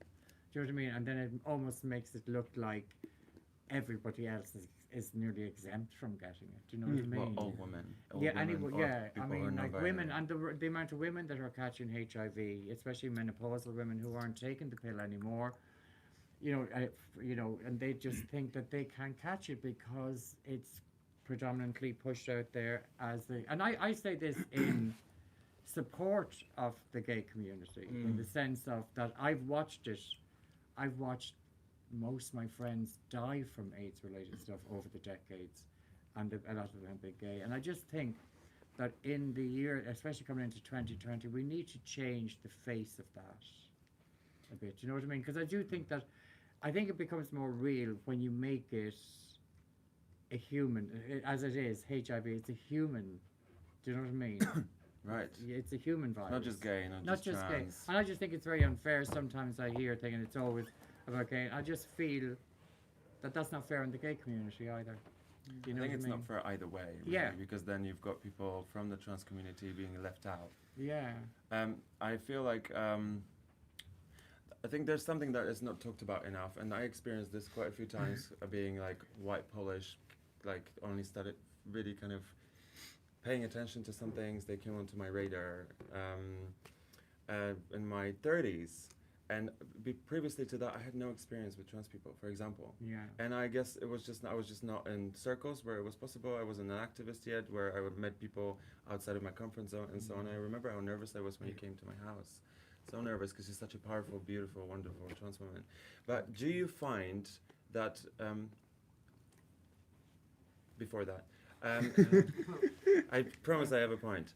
And I think a lot of people are experiencing that, and I feel like to do what you suggested, which is communicate with trans people and actually ask them what you want, it is a bit of a uncomfortable situation. Are you welcoming to people asking stupid questions? Yeah, and that's a very good point that you make there, because I'm a trans woman, obviously, but the trans community and a lot of the activists, some of the activists, I shouldn't say a lot, really piss me off, do you know what I mean? Because they actually, they put up barriers for themselves, you know, that they actually nearly make it impossible when you do want to kind of get in, that they are just so closed off. So we kind of have to change that as well, and that's probably what I'm trying to do with the work I do. Because I'm an activist, I actually don't really, I'm not that crazy about the word, but I'm an activist, but I'm not out there, I'm not tying myself to railings, and I'm not shouting and screaming at people, because I just don't think that gets you anywhere. And I know some trans women doing that, and what they're doing is they're driving anybody that does want to help them away, you know. So yes, it's a bit of a catch-22, but for me, it's still really important that we get through there. I mean, I do a boot camp at the moment with trans women in Dean Street, and sometimes I'm afraid I might misgender somebody, or I might say the wrong thing, you know. And it's a bit like we were talking earlier, you know, about good press, bad press, you know, or, you know, hate crime. I'm probably one text or tweet away from being abused either if I say the wrong thing or I use the wrong word. By your own community. By my own community. You know what I mean? I guess it can happen to all of us, but it's great. I think it's really empowering to hear that it's okay to ask, and I feel like if we don't, we're never going to get anywhere. Yeah. Don't tiptoe around trans people. You know, they're strong enough. You know, it's pour me another drink. You know what I mean? Sometimes you really have to kind of pour me another drink. You really have to kind of, you know, like make, you know, yeah. Sorry. You had something to add. It's Jason. just, and talking about the trans community there, that brings up the point where when we're looking at HIV activism, so often it tries to just tag on an extra element, as opposed to, okay, what are the community already engaged with, and enabling that space to be where this conversation is happening, because there's a powerful community in the trans community that's active. We can't just suddenly imagine if the doors are thrown open to diversity that everyone's going to come running in, and as if that's just going to happen. Actually, you start with where people are. It's also one final thing on that. I think it's also much bigger than like HIV activism and healthcare for trans people, because like Rebecca is the only trans woman that I know who's out with HIV, and I get asked quite a lot, "Can you find me a trans person?" I'm like, "What am I a trans escort agency? What is that?" Do you know what I mean? Can you find me like can we trans star instead of gaydar? But it's just like, so when like if Rebecca's the only trans woman that I know, and she's not the only trans woman I know living with HIV, I know more. But you've got to start asking the questions: is why do those people? And it goes beyond trans women. Why do those people not feel or do not have the platform or the resources? Because they're existing in a marginalized position, and it's like, can't expect trans people to step up when the rest of the world is trying to push them down. So you've got to break it out of healthcare. You've got to improve the lives of trans people, period, in order to improve their healthcare.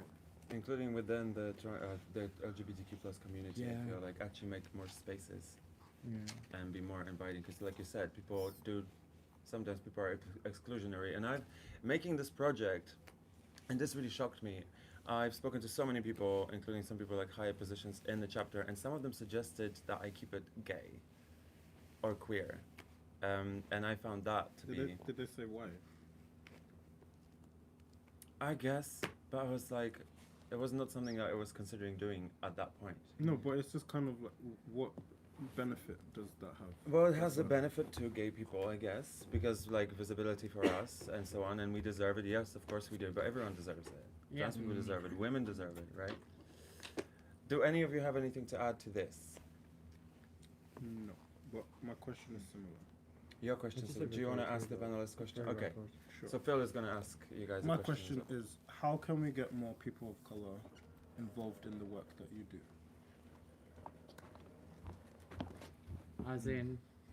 Like, I guess, in your case, doing more outreach or being more involved in clinical services, or with Jason's sex work. Well, I know in the work that I do with the sex worker community and trying to bridge some of those gaps between sexual health and sex work, there is there are some really strong racial divisions that are going on currently, and there seems to be only some types of faces which feel in a comfortable place where they can come out as a sex worker and start talking about their own rights. There is still a very large white majority when it comes to that type of activism happening at the moment, and that's again the layered stigma that's going on. The way that we try and tackle that is with a bit more of the anonymous spaces. Sometimes some of the marches for the sex worker rights have masked marches. Even if you're someone who's out doing that, because it can protect the anonymity of people that are not comfortable showing that and the vulnerability that they can get. So functions like that, or structures where people can get their voices to maybe where they're a place where they want to be.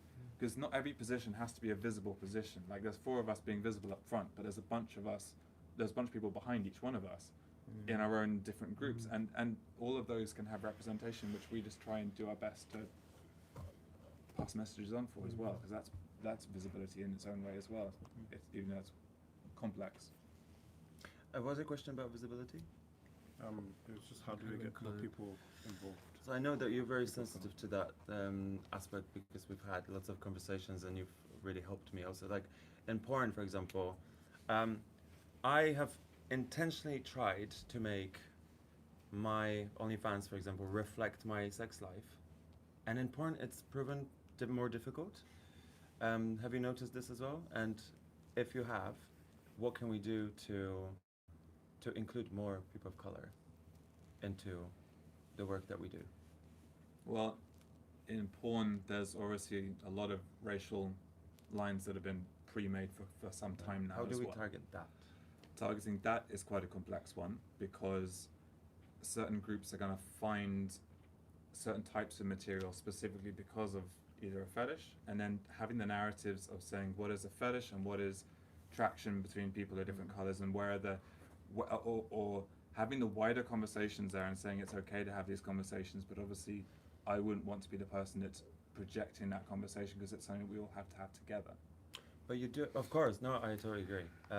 Yeah, you also can't speak for people of color, but as an ally, there's something that I've recently kind of wondered. Like when you post something, that you get hashtags and categories, and you can put black. And I wonder if, for example, you thought about that, because or BBC and things like that, or just for fans or only fans, you can put those categories. And what decisions do you make there?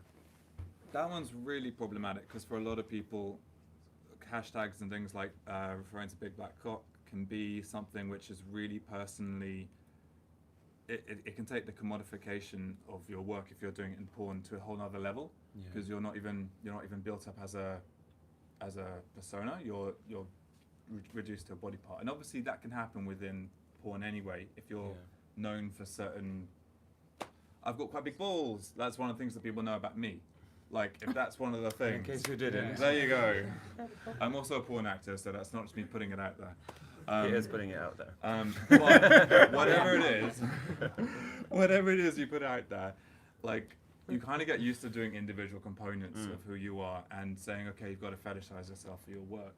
But it can be really, really difficult when you're only put into those categories. In straight porn, in particular, you can be working for a very, very long time and not win a single award if you're a person of color who just keeps appearing as one of a group of many with a white person receiving in front of you. Like, it keeps happening over and over again. People keep only knowing certain types of names of the performer. It is a tricky one, and I feel like maybe we need to ask, you said this, we need to ask people of color, like performers of color that we film with, how they feel about it. Because I have not run it by anyone. I just don't take the BBC. I don't take I don't know, Asian. And I feel like then people may not find it, but at the same time I'm not tokenizing people for their ethnicity. It's really, the BBC is really problematic, because Ben Hunt is a friend of mine who is a black man who works for the BBC, and the amount of times when he appears on my socials and someone has, and it's like really innocent, like he's one of my good friends, and it's obviously never sexual, and he's, you know, in public office, if you like, and it's like, oh yeah, BBC, and I'm like, and again, I guess this is a thing where white people need to step in, and it's always a white person to say, you need to slow your roll on that and stop. And actually, I think I have had to ask people not to overly sexualize you when we're talking about HIV, and like we're trying to work here, and we're not shooting a porn. It's like, can you just leave his dick out of it for a little bit? So there are things who are people who are not in your position who can do. Yeah. Thank you. It's all right. So I think two things. It mirrors what I said about trans people. It's like, you know, you got to ask yourself, you know, what are people of color and communities that are not like you going through? And actually, sometimes it's not appropriate to include those people in your work, because sometimes you need to help platform and create an environment where those people can do that work. So for me, like, we've worked closely for like a couple of years now. It's really important for me as a white person who's working on Phil's stuff, to not be seen there. Like, and that's a conscious decision on our part, is that this is something I can help you with because I have the resource or the budget, and actually this is something that actually I'm not including you in my work, I'm helping you make your work, and that's the difference. Yeah, that's and actually, if you're working in an organization where everyone looks like you need to ask some fucking questions. Yeah. Seriously, if I'm working in an organization, I do work in an organization where a lot of people look like me, and like, do they though? Well, yeah, not as cute though. But you gotta ask those fucking questions. If you're walking around, and I'm saying this as a cis white man, if I'm walking around and all I see are cis white gay men, it's like, we have a fucking problem here, and the problem is ours to fix out. No, I think especially if like within that organization, if it's primarily cis white gay men, when there's high rates of HIV in Black African and Latin American community. So those people need to not just be provided a service for. And actually, as an organization, we are really trying. I have to say, like, I love the organization I work for, but we know that we don't have very much diversity, and so you can't just deliver service for people. Those people need to be sitting next to me at a desk like he was for a year. I need to be going to see those people, and those people need to be the people we work with and who do the work. You need to learn when to step back and say, actually, you know what?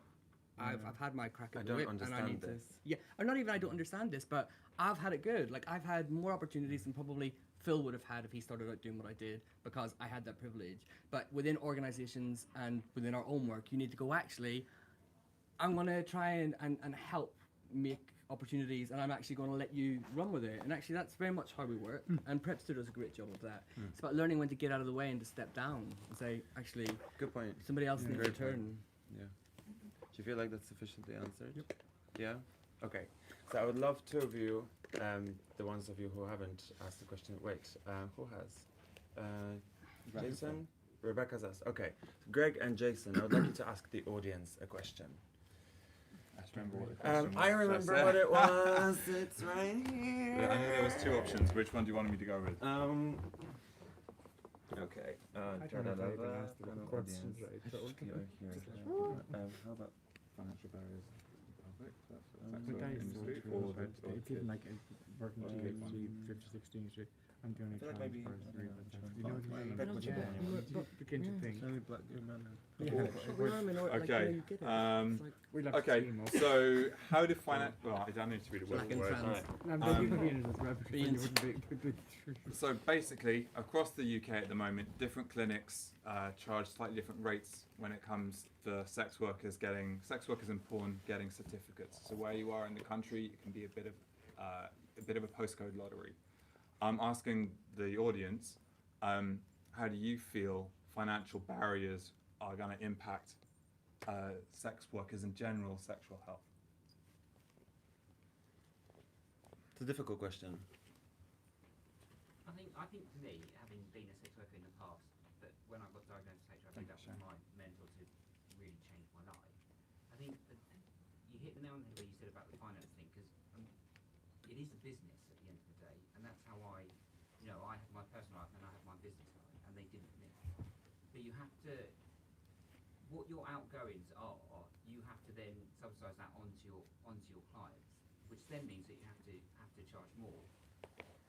But the trouble is, in charging more, your client wants you to give them more, because ultimately, like you say, and you're right in the geographical thing, because especially where I was living at the time, you could come to me, or you could go to my mate who's 10 minutes down the road, but in a different county, and he would charge a different rate.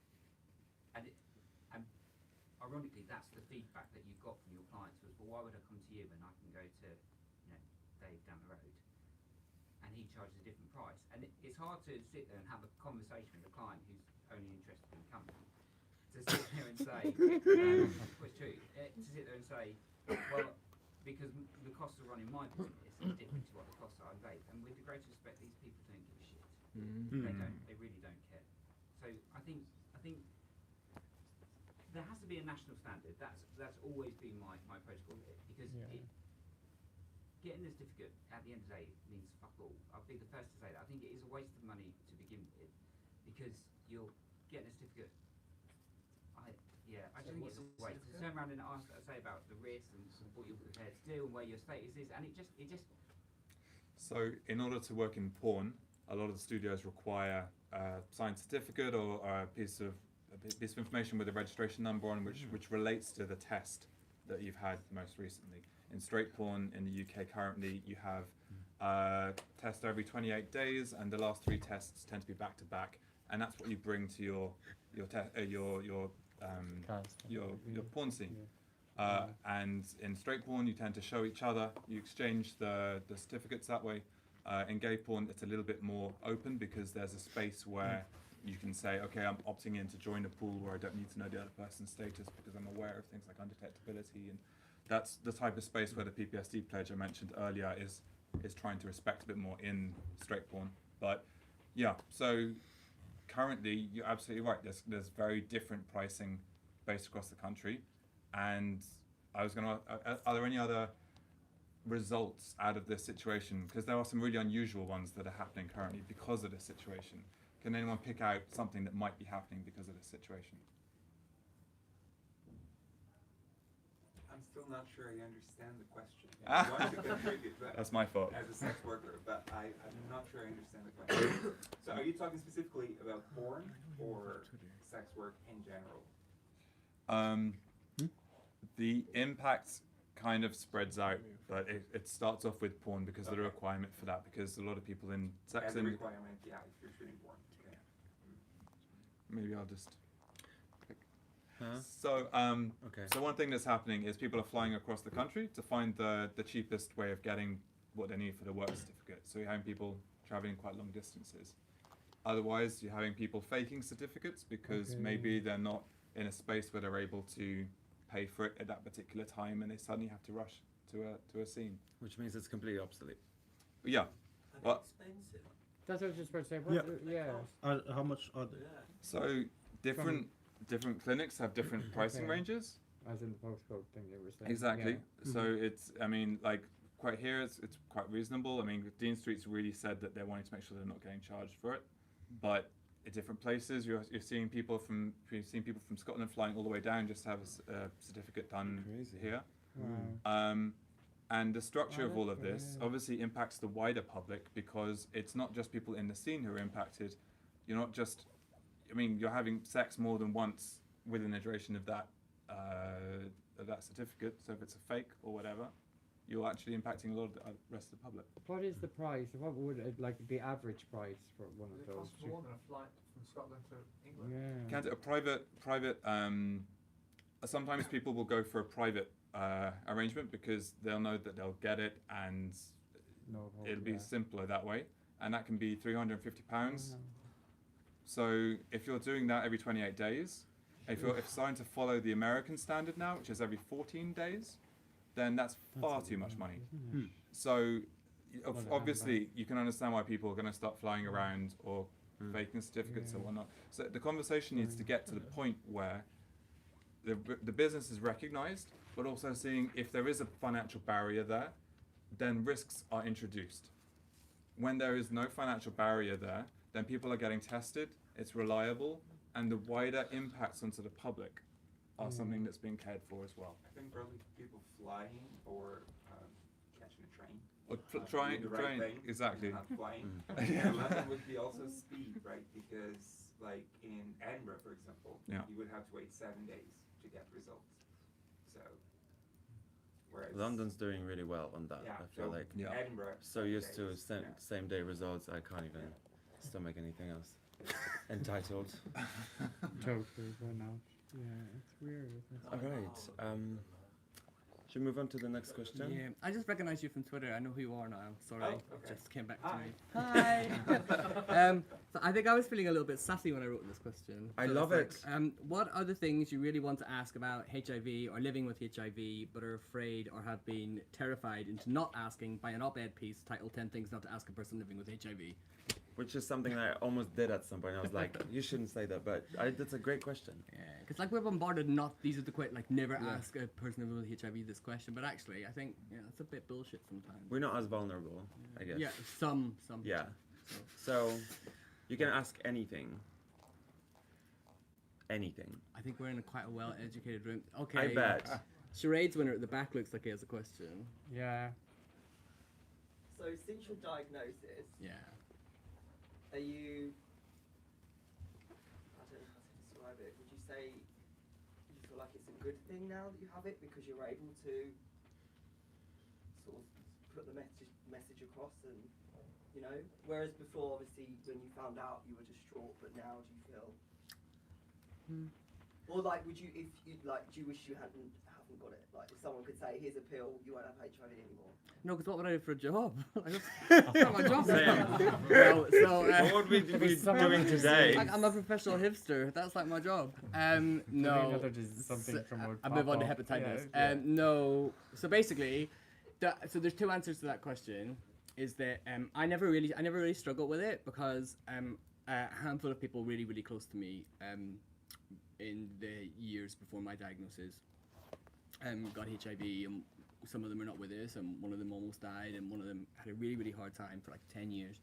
And so I went to hell and back with some people. So when it happened to me, I kind of was like it got really bad for me, like a failed suicide attempt, because my life had just gone fucked up, and it was attributable to HIV, not mine. And after that, when it happened to me, I made a really conscious decision on the day. I was like, I've been down that road with someone I really loved, and I'm not going back there. And so my narrative is going to be different. So I was really empowered, but it looks like I kind of got it for free, and I didn't, because if you know the real story, then you see the tax that I paid on it. So no one gets it for free. Yeah. You pay your tax wherever you pay your tax, but no one gets it for free. So that's the first thing. And then the second thing is, someone asked me what it feels like living with HIV, and Caden actually asked, what is sex without fear in this? And for me, all I can describe it as is when I grew up in Belfast, and so from as far back as I can remember in the Troubles, not wanting to play the Troubles card, but there was always aerial patrol, so there was always a helicopter in the air all the time. And I never left Belfast. We went to the country and stuff, but I never left Ireland until I was 18. 17. And when I moved here when I was 18, and I realized after a couple of months that something was different, and I lived by a railway track, and I realized what was different was that I couldn't hear that noise. Like, I occasionally heard a train because I lived at the end of a railway track, but I didn't realize that noise was there for like my 18 years because it's all I ever heard. But I noticed the silence. So it's exactly the same thing for me with HIV, is that my whole life I didn't realize how fucking terrified and how it tainted every single sexual interaction I had, and how it ruined, I didn't know it was ruining things, but it ate away at some of the most natural and amazing things that we do as emotional and sexual beings, fucking and loving. It ate away at those things. So after a couple of months I was like, what is different? And I was like, that fucking horrible fear that I didn't even know I had is gone. And so do I want it back? I don't want that fear back. And so I guess that's how it's like for guys who take PrEP and have their faith in it. I guess that's what it's like. So no, I don't regret it, because a lot of good things came off the back of it. But do I feel a little bit angry that our government and NHS England didn't provide PrEP for me when I could have benefited from it? For sure. I'm a human. But no, I wouldn't change it. For me, it'd probably be different. Yeah, well, you have a bit, but again, the privilege of being, or the luxury of being diagnosed in 2015 with medication and PrEP and undetectable, I already knew that, so I was like, oh, I got this. Yeah. You didn't. No. It's very fucking different for you. For me, yeah, I would, as you said, I would give anything, not to have ever had it, because I was at the start of, before the trials, and then when they did start, and how toxic they were, and how people were dying from them, and even career-wise, where I was top of my game of what I was doing, and I was offered great work in America, in New York, And back then, I wouldn't have been able to. I couldn't travel because couldn't get into the States. Couldn't get into the States. Right. So it really had an impact on my whole life, like my whole career, my everything. You know, the only way I can describe it, in the sense of how people reacted to me, was the equivalent of how people react or how people are with Ebola today. You know, like people were afraid to hug me. And I really needed a hug. People were afraid to even... I got the same knife and fork when I went home. You know, the same cup, the same other... These were all highly, highly stigmatized situations and issues. And you don't get... You never really get over them. Obviously, I have had to move on. Otherwise, it's like drinking poison and expecting somebody else to die from it. And I had to find forgiveness in myself. To people now that think I'm a hero and think I'm wonderful, that wouldn't have looked at me, you know, were calling me an AIDS-ridden bitch, many things. But I could have this room here full of my friends, a lot of them gay, everything, in Dublin. Within 2 or 3 years, there was 2 or 3 of us left. You know, it got to the stage where you were watching people die and it just became matter of fact. They were gone. The tears had stopped. You just accepted it. I'm glad it's moved on to where it is today, but you don't get that early diagnosis 32 years ago. I was 29, I'm 61 today, you know what I mean? So I've been living with it more than half my life. When you get that back then, when you think your whole life is ahead of you, and then you're given a death sentence, and that's what it was, you must remember. You know, and I'm not living in the past, but I am looking at it, and it's very important that people that went before us, that's how it was. And that's why, for me, that's what World AIDS Day is about, you know. And it's about how the fuck are we not stopping people catching HIV today? Still. That's the bit that really wants me to pull my hair out and just go absolutely doolally. Because when we caught it, there was no internet. We weren't able to spread the word. We have every technology under the sun. We have this. People wouldn't have sat here like this, even talking about anything like this. Maybe even a decade or so ago, you know? We have everything at our fingertips and people are still catching HIV. Why? What are we doing wrong? Or what are we not doing enough of? And I think that goes back to why you've done this. Yeah, because that's why I agree with it so much. I feel like thank you for sharing this again. You're so amazing. Thank you. I feel like we probably haven't worked out all the nuances of what that would look like, and we haven't involved everyone that needs to be involved because there are demographics that we left behind. But I feel so privileged that I can be here with you guys today. I'm not doing shit, I promise. I feel so privileged that I get to, and I actually feel really privileged that I was diagnosed 2013, just before PrEP kind of even became a thing, and I feel like that kind of hit me, and it gave me just enough pain to grow, and actually I would never change my diagnosis. I feel like I would never go back, and it would take away so much of my identity, not just as an HIV positive person, but what I've discovered along the way. And I really want, with this project and with all the work that I do, similarly to you, I want less people to catch HIV, and I want people who have been diagnosed with HIV to have a better life than any of us. And so I would like to, each of you, to finish off, I would like each of you to give an HIV positive person, maybe your old self when you were diagnosed and you were looking at the mirror and you were skinny, and because maybe I'm projecting, but I was so skinny and sick. I got really sick. That's what you meant. You standing there and like your whole life is just like in a question, basically. I think for a lot of people that still happens. I would like you to give that person, your old newly diagnosed self, or your best friend, if you haven't had the experience of living with HIV, give them one piece of advice. Let's start with, whoever. Greg. So I will give you the advice that one of my best friends actually gave me, and it was the best piece of advice. I think one of the best pieces of advices that I've had. So I called him up as I was leaving Dean Street, and I was like, babe, I've got HIV, like I literally just got a test. I'm like, what the fuck? And he was like, he was shocked, and he was living with HIV, but he was really shocked. We're really close. We've known each other for like 20 years, and he said to me, right, I know you've got this, like you can handle this, and I have no doubt that you're going to carry this off and you'll be fine. But here's my piece of advice. Be a little bit selfish right now. So do what you need to do in order for you to be okay, because that really is the most important thing.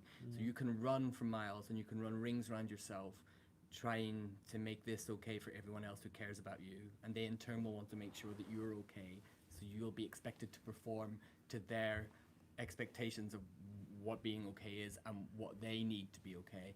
Don't do it. He said, I did it for 10 years and I was mentally, physically and emotionally exhausted. Just stop and do what you need to do to get back to you. And actually, you know what, I'm so glad he gave me that advice, because the next day when I announced my diagnosis at Let's Talk About Gay Sex and Drugs, and I phoned my gay brother to get him to tell our parents back home in Belfast, because I was about to do a post which would lead to me being in this position and all the prep thing. He said, I don't want you to do this. Give our parents some time to adjust to this. And I was like, I love you, and I love you so much for being an amazing son to our parents, for looking out for them, but I have to tell you, no fucking way, like I need to do this. So either get on board or back off. So we loved each other enough to be able to have that conversation, but I'm glad that my friend gave me that piece of advice to kind of galvanize me to do what I needed to do to get back to me. And that was, if I hadn't have done that, I love my brother. Yeah, I love my brother, and one of my best friends is still one of my best friends. And my parents, lo and behold, they didn't drop dead of a heart attack. They were fine. So, yeah, there are worse things that can happen. Thanks. Who's next? One piece of advice.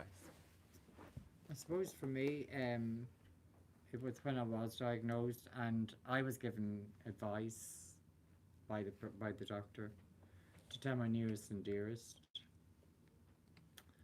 And for me, but then again, I was also told I had 2 years to live. If I was giving myself advice again, I would not have told anybody. Not until I had processed it myself. I didn't get a chance to process it. And it was to be the detriment of a lot of other things that came afterwards. Do you know what I mean? So, and also, I talk a lot about the past and about whatever, but I'm also very proud to be one of the people that went through all the medications or whatever and is alive today, and to watch people that are catching HIV now and that the medications are so much more advanced. I never thought I'd see that in my lifetime, ever. Do you know what I mean? So for me, I think that's, you know, we may talk about doom and gloom, and, you know, I go on about getting it out there, but one thing is for sure is the meds aren't as toxic, there aren't as many side effects, people are taking one tablet a day, and so I used to rattle when I walked, I took that many tablets. So there is growth there, and it's just to see that, and just to see